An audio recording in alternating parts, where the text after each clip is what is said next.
Hello and welcome to my YouTube channel. This is going to be my first video as well as the start to a new series on YouTube, which is going to be my chess journey to 1500 ELO on chess.com. I'm planning to be playing one game every day and posting it, and also going through the computer analysis of the game itself. We're going to be playing 15 minutes with 10-second increment per move. So let's just jump into it and get started. Okay, so our opponent is called Jibao, and he's rated 1044. He's playing 1e4, so we're going to respond with the Sicilian defense.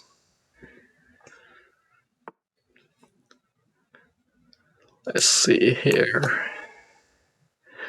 Typically, I've liked trying to play into what's called a Najdorf, but he's currently playing somewhat differently to what I'm used to, so I'll try moving my knight over here and potentially kicking his bishop out and trying to ask him questions as to what his plans with his bishop are. And if he takes, I'll retake with the bishop, I think. I think this should be decent. So let's move our pawn to a6, and he takes. Perfect.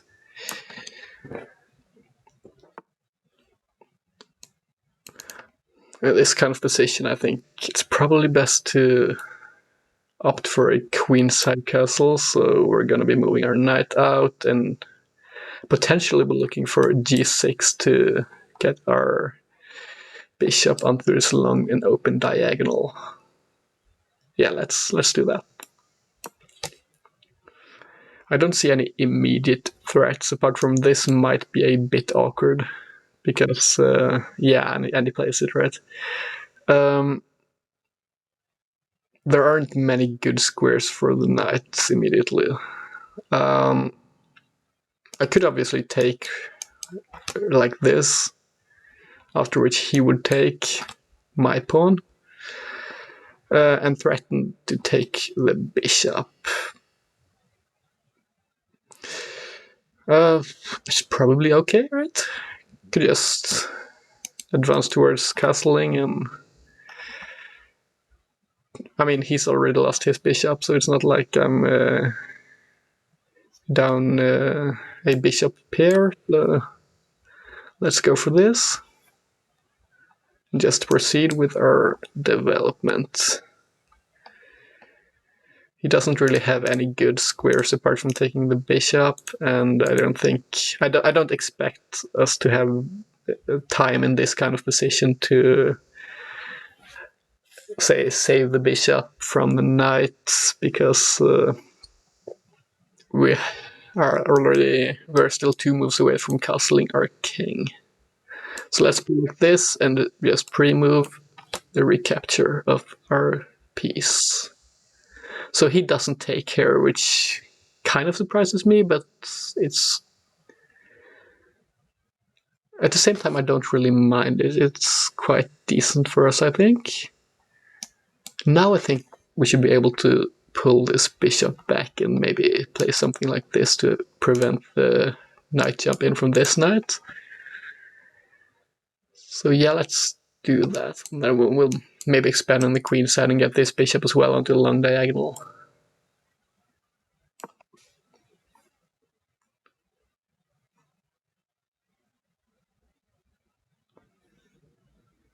So our opponent is not using a lot of time, which is kind of worrying me, but at the same time I'm hoping it's an indication he's not all that... He's probably not thinking too much about his moves, which might be an advantage to us in the long term. We'll just proceed with our plans and castle like we planned to, because this move doesn't really introduce any new threats, apart from he might try to get the bishop out and double it up with the queen and try to get this bishop here and knock it away, but I think it should be fine. There shouldn't be many issues associated with that kind of movement. So this move, what's he trying to accomplish with it? Straight off the bat, I'm not seeing any real threats. He's probably just trying to develop his bishop.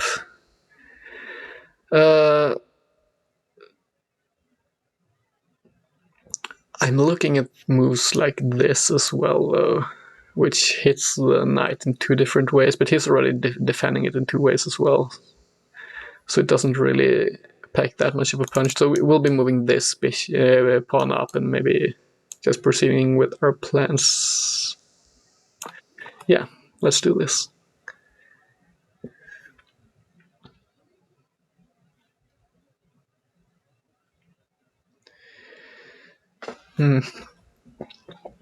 So he's starting to think right now, and yeah, so he's jumping in here with his knight, and let's see, what's he really threatening?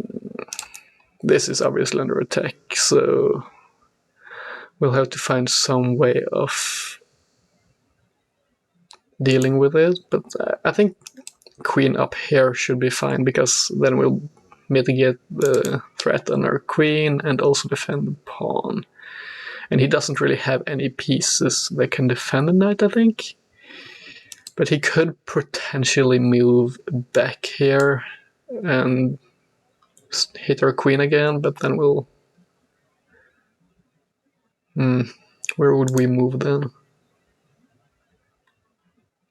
I don't think we should pull our queen all the way back, so... Yeah, this is actually a double attack on this pawn, I'm realizing just now. Which probably means... Yeah, I can't really block either, because he's going to take the queen, so this is kind of a trap and a really good move by him as well. This move doesn't work because he captures, so I can't counter his threat. So we'll just mitigate and not use too much time. This gets hit by this. So currently I'm thinking of this move, because this pawn is lost either way right now. And I don't want to be hit by the rook after... Or actually, if he plays the rook down here, after moving our queen up here, we can just take the knight, so this seems fun. So let's have a look. He's probably gonna play this and check us, and we'll have to move out of the way. Yeah, let's do that, and he's gonna take this bishop probably. How should we recapture though? I think this might be a decent recapture, because this rook probably wants to go over here. Yeah, perfect. So currently we're down one pawn, which is kind of awkward, but it should be salvageable, I think. I'm looking at moves like this, perhaps, to target the knight and double up with the bishop. And maybe taking the open file, but I'm going to be kind of cautious of trading down material right now. Okay, yeah, so he moves his knight up like this. He's looking for a trade, which allows us to take this pawn over here afterwards, and I think that's probably somewhat of a mistake by him. But he might be looking for this kind of a position. And we get our pawn back, but his rook activity is going to be difficult to deal with, I think, but it's a way to win back the pawns, so we'll try to go for it. After this... Oh, he's taking with the rook. Okay. That's actually a pleasant surprise, because it keeps our or rather it avoids him from having activity with both his rooks, and we can take here, and he can't really threaten this pawn by moving the rook, because it's defended. So we'll go over here and capture, and see what he's gonna do. He's probably moving the rook over here, after which we will do what? This seems like a really active square, and he can't push because we take, at least for now. Or I could move all the way back.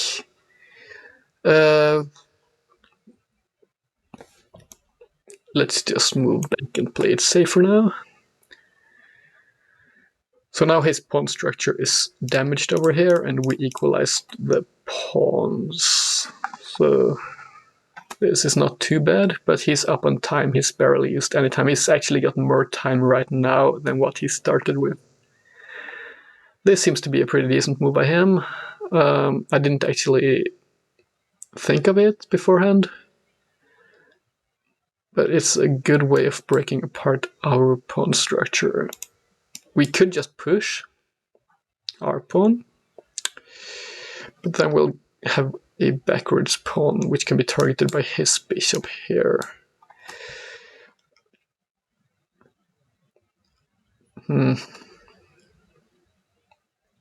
We can block with our bishop, and it's probably not going to be much of a problem, because despite him having two pieces attacking it, we still have our queen and a pawn defending. Ugh, I'm drawing horrible arrows today. Yeah, let's move up here, and he's probably gonna respond with this move, maybe. After which we can probably just move up here with our own pawn again. Okay, let's go for this.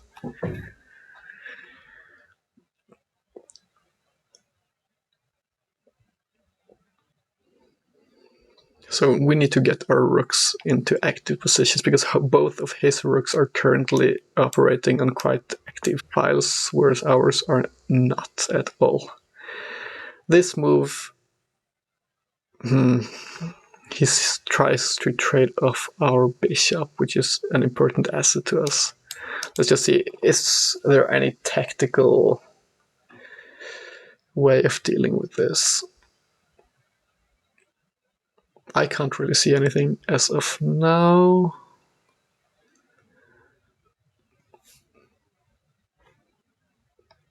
Let's see, if we do this, and he takes, it comes with a check as well.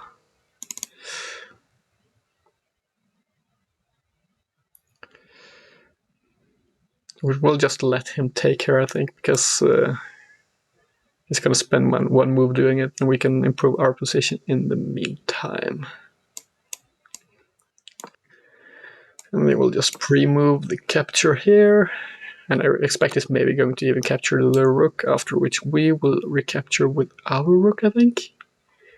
Or he might just double up on the file as well, which is probably a bad move, because if I take his rook off... No, I can't break it apart, because he retakes with his queen. Okay.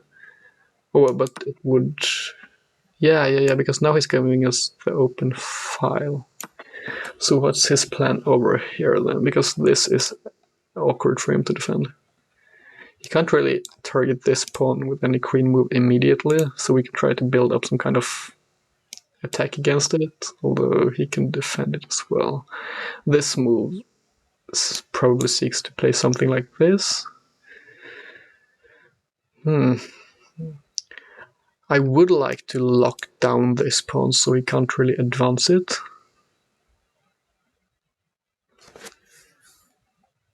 After which it might become difficult for him to make any... no, because if we move up here, and he's got this move threatening both the rook and the pawn, that's not going to be good. So firstly, I think this move is probably going to be on the agenda. Yeah, let's go for this. Move the rook onto the d8 file, d8 square rather, and he goes for a check, which I don't actually mind, because it gets our our king rather, of this kind of awkward diagonal, which it's on because of the capture previously, and now he's got difficulties defending this pawn because we've got two attackers.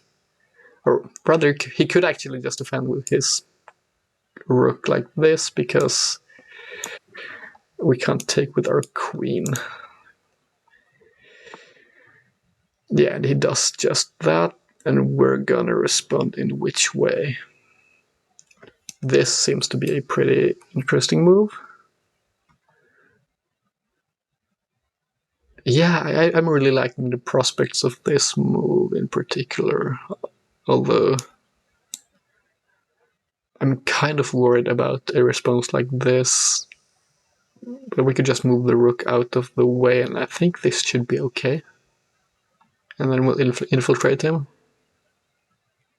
Yeah, that seems good. He might try to go here. And try to force a queen trade and get his pawn structure back together.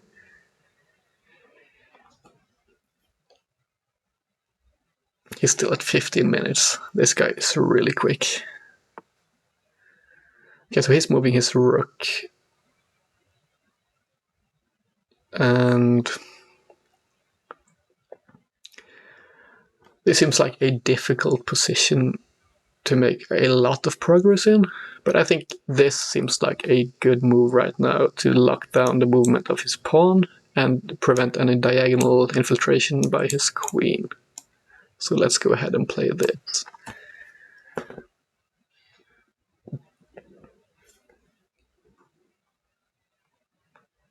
We're still exerting some pressure onto his weaknesses, and he's trying to centralize his king. Okay.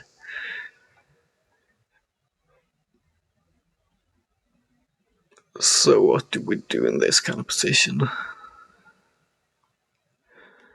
was thinking of moving our king up, but that's gonna pin our rook, and that might be kind of awkward down the road, so we'll refrain from doing that. Maybe we could try to push this pawn up a couple of squares.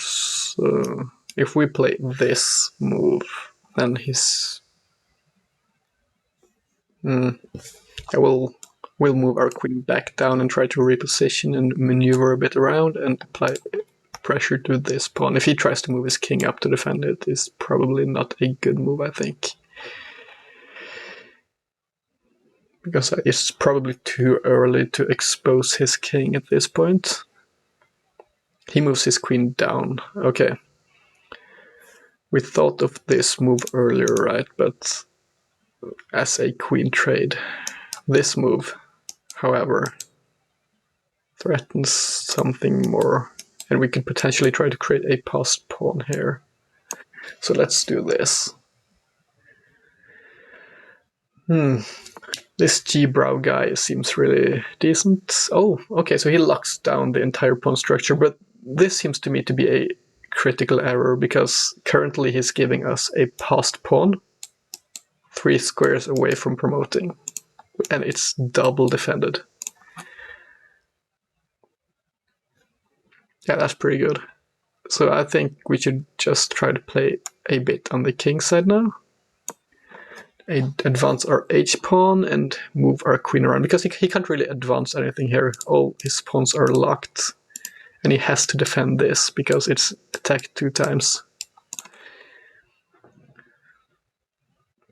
I think this was a critical mistake by him. It might just end up deciding this game, but we'll have to see. Currently it's not doing too much. This move is kind of interesting to me because he seems to want to play this move eventually, but he can't as of now though. Because then I would take the pawn. So do we work our king towards the center, but pinning our own rook doesn't seem so nice as of yet, so this is probably a decent move, I think. We still apply pressure to the pawn and get our queen into a more active position on the king's side.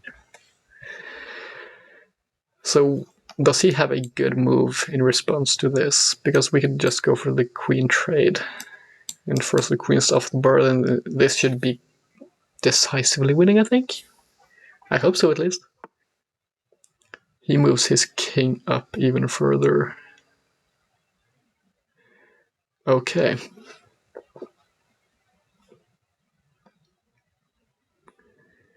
Maybe we could just try centralizing our own king, but it's going to be slightly difficult, I think. At least his queen is kind of locked out of the game right now, so I'm kind of positive about our chances. I think we could just grab more space, actually, and lock his pawn structure over here, so he can't push this either, because it's gonna break his stuff apart.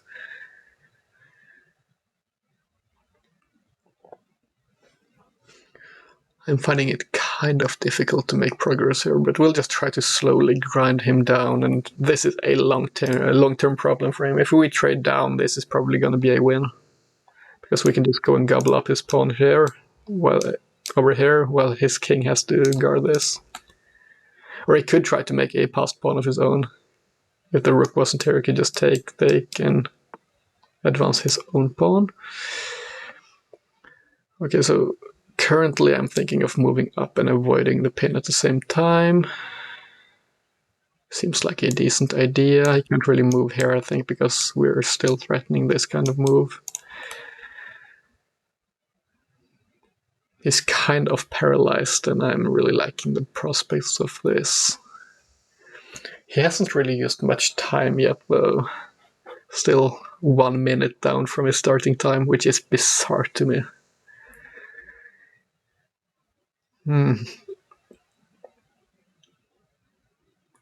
I'm curious in the post-game analysis as to what it's going to think about our moves here and what the best moves are going to be. I think en passant is going to be a good move here because he's going to have long-term weaknesses. Now this, and this are all weaknesses he's going to have to defend. And this seems to be a pretty decent move. Pushing his king back and advancing on his weaknesses. I am thinking of certain infiltration ideas like this, but it doesn't really target anything immediately, so this is probably a decent move instead. After this, he's going to have to defend this pawn. Or he might do so tactically, because if we do this, then this pawn is going to be lost with a check. So that's no good.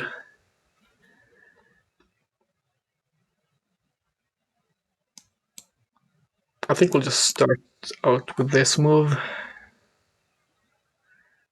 Oh, he couldn't actually move his king over here. I just realized.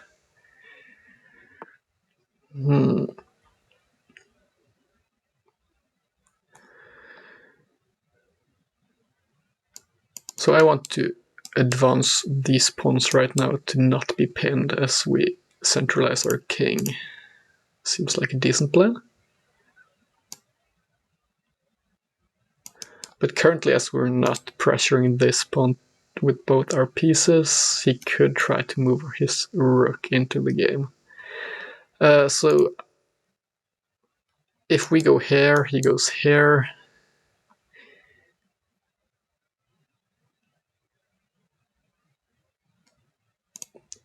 I want to play here actually and threaten all three pawns at the same time. That's going to be an awkward move to defend. And then we can probably just advance. I want to trade pieces though, because it's going to simplify the position substantially, significantly.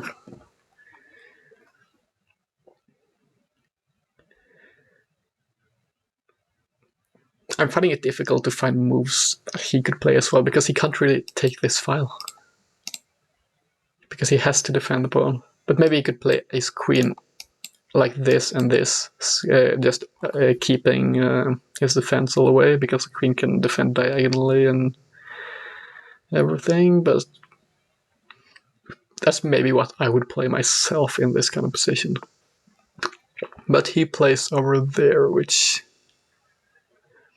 I think it probably loses a pawn.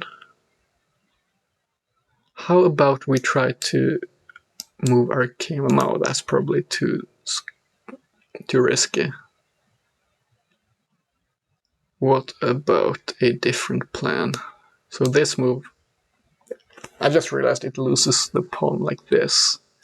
He might try to push, but we can just take back. Seems like a decent position. I think it's a blunder by him, but we'll find out. I'm curious to take a look in the post-game analysis. Okay, so he moves his rook over there. This seems like checkmate. He has to move here, and this is checkmate. Perfect. That's a nice start to our series. So thank you for the game, Jibao, and I hope you have a good climb yourself.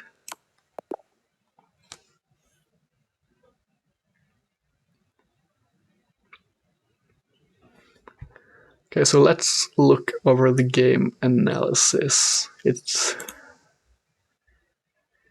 tells us we played with 91.9% accuracy, which is, I think, pretty decent, and he played with a 78.6% accuracy. So let's go through the moves here. This I'm accustomed with. It's the start of the opening to a Sicilian defense, which it's my favorite kind of response to e4, but he played this canal attack right here.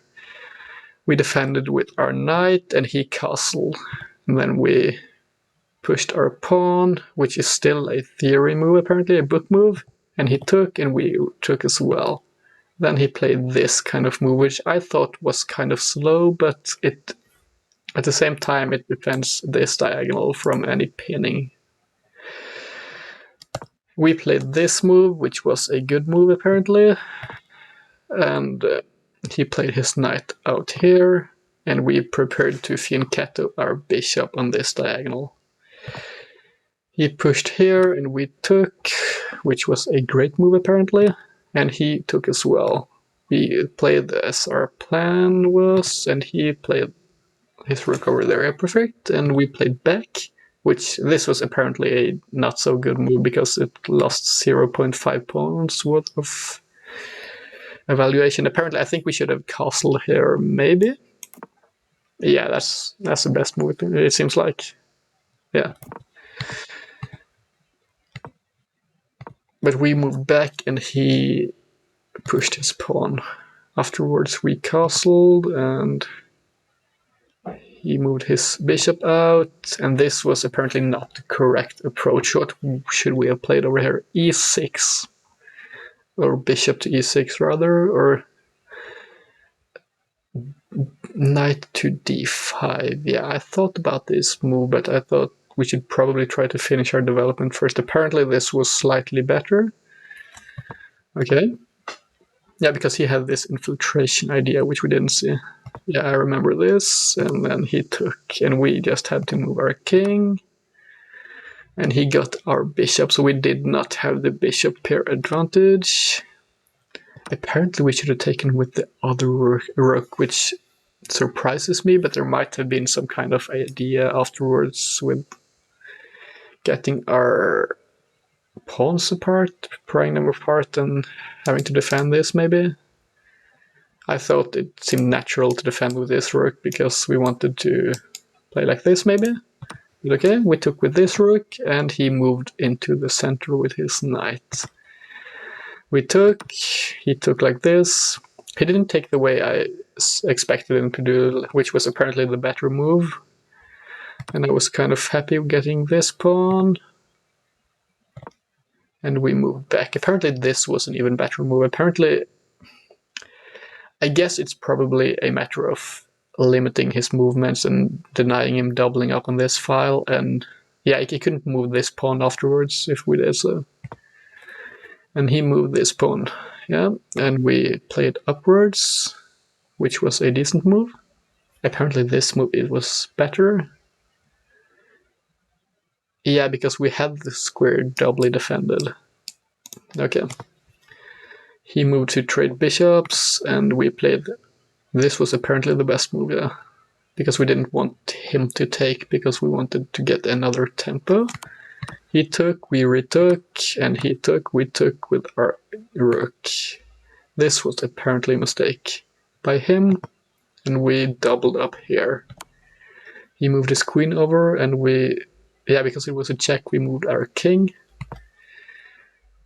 His rook defended here, and this was apparently a mistake. We should have went over here, which I guess we kind of realized afterwards was the better configuration. And yeah, this seems to be a bit too passive for the computer. So this is already pretty good for us. And we froze his position and his queen infiltration. This king move was apparently a mistake by him, and we moved back to where the game wanted us to put the queen. We defended our pawn, and then he played this move, which I mentioned I thought was a really big mistake. Apparently, the game wanted us to pin our own rook here, which I didn't like, so we played h5 instead, and move a couple of moves here. This was apparently not so bad. I was kind of curious about this move because it seemed risky to me, but at the same time it's kind of locked down, so I thought it might work. And we move our king up. I don't really understand this move though. Rook to d8 seems a bit weird to me, but there's probably some idea behind it, maybe breaking apart his pawns and coming in from behind. He played this move, which was a horrible mistake, and created our attack.